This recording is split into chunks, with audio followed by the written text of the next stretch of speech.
Let's watch just a little bit of this weather right here real quick. Month of June, but we're finally starting to warm things up.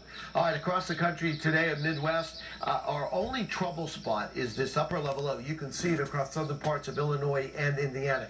That's where we're going to have some thunderstorms today. The other concern we have is this frontal boundary. We're going to be tracking this next couple of days, moving east. Now, it's going to be a slow mover, though, as we go through this week, as it slowly moves north and east. Out ahead of it, what do you get? A southerly flow, and that's why it's going to be warming up over the next couple of days here. Not much on radar and satellite composite. There's the precipitation across southern Indiana and Ohio here this morning. As we play this out, you're going to see that area of some isolated showers and thunderstorms today, and that extends into eastern Kentucky. So that's where we have the wet weather, but you'll know once you get north and west of there, generally dry, and notice the wind flow coming in out of the south, so that's why we're bringing in the warmth as well. As we head toward late in the day, there are the thunderstorms across parts of Montana, but they're going to stay there over the next couple of days. Your exclusive AccuWeather forecast, 94 degrees in Fargo, 90 Minneapolis, 94 Omaha, Chicago in at 83 degrees. That's where it's going to be cool today, down toward Indianapolis and Cincinnati. Temperatures only in the 70s because of the thunderstorms. Tomorrow, generally dry, lots of warmth as well. Chicago, you're in the 80s, but still 90s. Minneapolis, Sioux Falls, and Omaha. We want to keep you up to date with some of the headlines we're following today. Here's Kevin Coskren with more. Good morning, guys. I hope you both had a great Father's Day weekend. Let's see what weather is making news this week.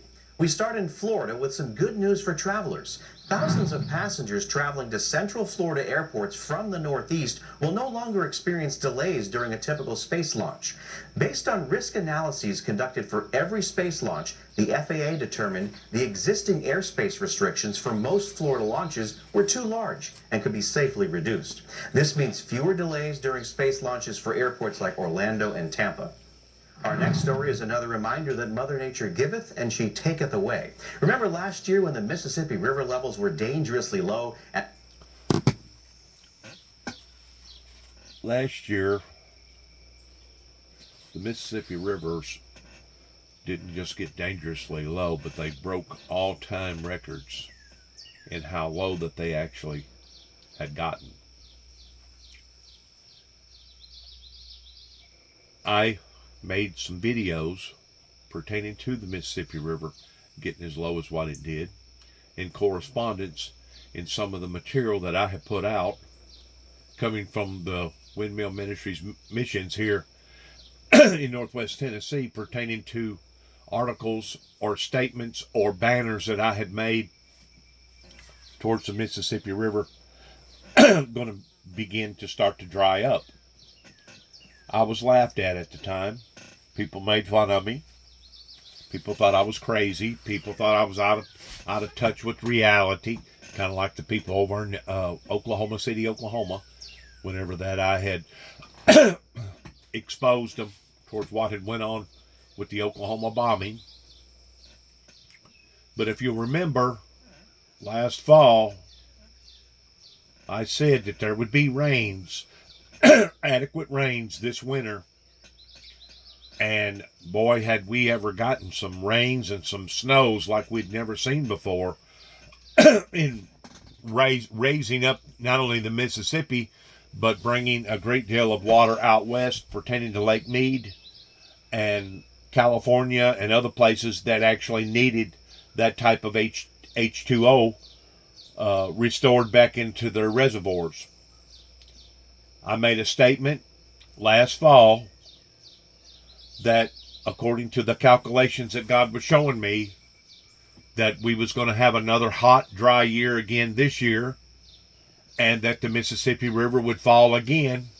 I don't know that it's going to fall as much as what it did last year, but these radical weather phenomenons that we're now seeing that used to be considered a freak of nature are now becoming a normalcy of nature.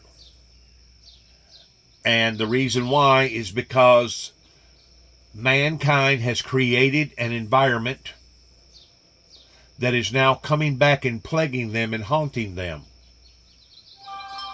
And it was basically because of the climate deniers that wouldn't listen to how that the world was heating up, not only from the outside atmosphere, but also from the inside out, that now we are seeing the results on a year-to-year basis. Just like the river Euphrates, where it talks about in the Bible that the river Euphrates will dry up, that you had to have, or I'm assuming that you had to have enough common sense to figure out that whatever that mankind was doing to the planet that was going to cause a major body of water to dry up, such as the river Euphrates, why wouldn't it affect the other 6 continents on the planet too as well? So once more, the droughting conditions of lowering the Mississippi River hit so ecstatically hard last year that it broke all-time records. All-time records. Let's listen to this a little bit right here, where he talks about the Lord taketh, and the Lord giveth, and the Lord taketh away. Space launches for airports like Orlando and Tampa. Our next story is another reminder that Mother Nature giveth and she taketh away. Remember last year when the Mississippi River levels were dangerously low and it was adversely affecting commerce on the river? Well, fast forward to a couple of months ago when weeks of heavy rain and snowmelt from a snowy winter caused major flooding along the river. Well, drought conditions are back again, and the river levels are down an average of 15 feet. So here we go again. And finally... So here we go again. The Lord giveth, the Lord taketh away. Now, that sounds good in theory. And in lots of ways, that's exactly what occurs pertaining to vengeance is mine, saith the Lord. But whenever God sends forth messengers such as myself and other people such as Al Gore that has put out warnings now for several years pertaining to all this, and those warnings are ignored, you have no one to blame but yourselves because you did not pay attention to the message coming from the messengers. Whenever it gets to the point that humanity, the environment that humanity has created for himself here upon to the planet, whenever it gets to the where we see more of the taking away than we are of the giving, that we used to consider basically the forces of nature being God, or God being in control of the forces of nature. Whenever it gets to the point that we see more taking away than we are giving, then we must ask ourselves, why is this occurring? What has humanity done to cause this? Is God truly abandoning us to the degree that he's turned his back against us because of our lifestyles? Or is it a little bit of both because of not only what we're doing to each other, but also in regard towards what we're doing to the planet? And if you're not willing to analyze that, and if you're not willing to look at yourself in that degree in understanding that there's consequences pertaining to people not staying in the normalcy of their own worship with God, with the only risen, living Savior, pertaining to the Lord thy God. Whenever it gets to the point that people loses reality in where they should be, to the point that now sin becomes an acceptable thing in most people's lives. And it doesn't matter if it's a small little bitty sin or a big sin. According to the Bible, sin is sin, and sin is what separates us from God. And I'm talking to the choir right now because I know that I'm not perfect. The Bible says that all has sinned and come short of the glory of God. But that doesn't mean that we have to continue to revel in it and continue to stay in it. And once more, I'm talking to myself. But whenever we see more of the taking away than we do the Lord giveth it, then we must stop and reconsider towards what we're doing, not only to ourselves, but to the planet.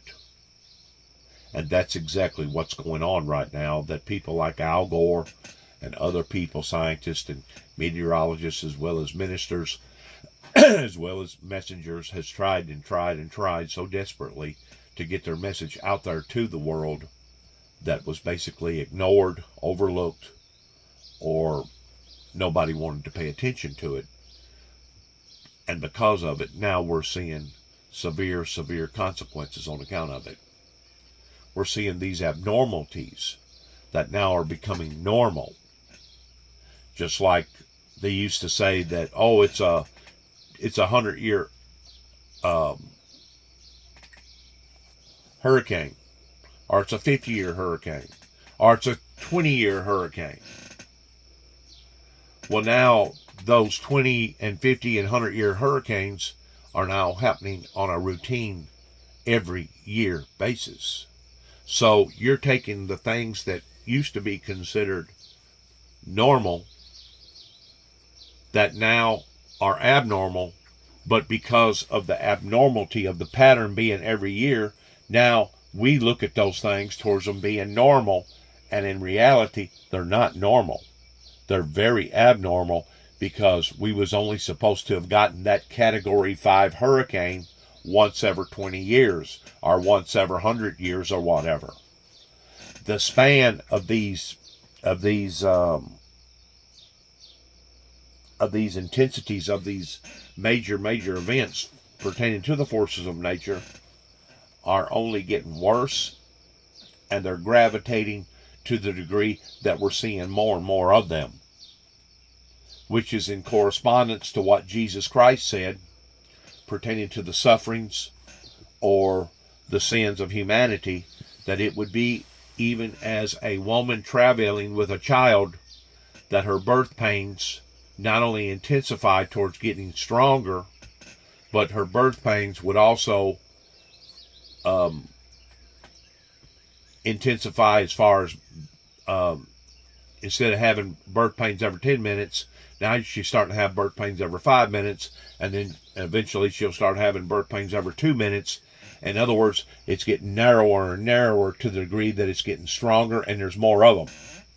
And that's what we're seeing. And Christ said that whenever you shall see these things, to know that we are definitely at the end of civilization. I know that that sounds so horrible to a lot of people, but whenever you have people that has dedicated their lives toward trying to put out these messages, these warnings, and these warnings was obviously ignored, then once more you have no one to blame but yourselves. And it's really sad, because of so many innocent lives that gets affected because of the hard-headedness or the stubbornness from humanity. It's really hard as a true Christian in watching these things. I know that sometimes I say, well, it couldn't have happened to a better group of people. Whenever I say that, I'm talking to the adult society. I'm talking to the elder society. I'm talking to the baby boomer society, of those that could have stopped this, but willingly did not. And because of it, now we're seeing this destruction that's not only affecting the guilty, but also affecting the innocent too as well. So people needs to quit blaming God for their own inadequacies. People needs to stop blaming God for the things that the devil is basically coming down in great wrath doing up onto humanity, just as the Bible teaches us that is going to occur in the last days, in the final last days, that these things will only intensify, and in intensifying, they will get worse. It's sad. It's sad, just like what's going on with our presidency here in America. It's sad pertaining to all the other problems, $32 trillion in debt, all the drug abuse, all the fentanyl, all the homicides, the suicides, all the gun violence. I've never seen this country be turned so far upside down to the point of where it is today. To the point of where it is today. Simply because of a group of people that thought that they was going to be able to out-witty, outsmart, out-clever the Almighty God Almighty. And now they have brought these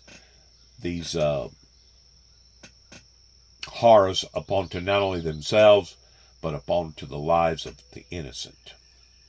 It is so heartbreaking. And finally, if you are a lighthouse enthusiast, listen up. The U.S. government is auctioning off some lighthouses. Because of technology advancements, lighthouses have become less essential to navigation, and many were either demolished or have fallen into neglect. Since this program's inception over 2 decades ago, over $10 million has been raised for about 70 lighthouse auctions. The money is used to reinvest in the AIDS to Navigation mission. Okay, guys, you're going to buy a lighthouse. What state are you looking at, and what would you do with the lighthouse once you got it? Well, I was in New Jersey recently on the Jersey Shore, Long Beach Island, and there's a lighthouse there that they're redoing. It was pretty neat. I can't think of the name of it right now, but that is the one. What would I do with it? Yeah, I'd probably sit up there and just relax. Just relax, right? My favorite island, my favorite place is Southeast North Carolina, Bald Head Island, the oldest lighthouse in North Carolina, Old Baldy. I'd leave it alone, and I'd sit up there and take in the view all day, Mark. Yeah. There's some beautiful, beautiful lighthouses northeast from New York on up towards Maine. Some beautiful, beautiful lighthouses up there. But one of the lighthouses that I admired was the one out on St. Augustine, Anastasia Island. They got a lighthouse there. It's not a huge, huge lighthouse, but it was one that performed its duties during its time and probably saved, ain't no telling us how many lives towards people that was out on the ocean during the time of a great storm back years and years ago, let's say 200 years ago or whatever. and that it was essential to have a lighthouse. That way it would help the sailors to be able to identify in their directions towards which way that they was going. Once more, it's only a sign of the signs of times towards how that we have evolved, and now we've got all this technology that's supposed to take the place of these lighthouses, in which, as long as the satellites stay up in the air, and as long as there's not some sort of a major event pertaining to a solar flare that could actually paralyze or stop or even cause a great deal of those excuse me, satellites to fall out of the sky, that would basically throw us all back off into a primitive state. As long as those items are acting efficiently and effectively up in space to where people can still navigate their boats with all this high-tech information and that digital artificial intelligence, I guess everything will be hunky-dory. But what if? What if all that technology broke down? What if all them satellites got burnt out because of a solar flare? What if the only way that those sailors could make sure that they was heading in the right direction, especially in or during a storm, was going back to the old lighthouse? Which reminds me of a song, a Christian song, that if it wasn't for the lighthouse pertaining to Christ being that lighthouse, where would this ship be? That's what's happened to America. America has lost its way pertaining to the true lighthouse, pertaining to the true glory of God, pertaining to God's only begotten Son, Jesus Christ. And until we're willing to go back and reassess our own lives and reestablish that same walk that our ancestors had, as many as just a few hundred years ago, until we're willing to go back and do that, I'm just afraid that these major events, regardless whether it be hurricanes, droughts, tornadoes, or whatever, are only going to intensify towards the wrath of the devil coming down in such great destruction that recently hit over in Texas probably less than about 3 or 4 days ago that completely destroyed about 200 homes and about 50 businesses, the way that I understand it, on the Panama of Texas. We're living in very uncertain, perilous times right now, just as the Bible teaches us that's going to occur in the last days. Life of leisure. The life of leisure. Someday. Someday. Well, call it whatever it is. You know, a lot of these people went ahead and took the bait pertaining to the entrapment that now we're all in. Good luck to all of us. And God bless, and God bless America. God bless our troops. And may heaven help us all in these last days. Just want to say shalom and good luck to all of us.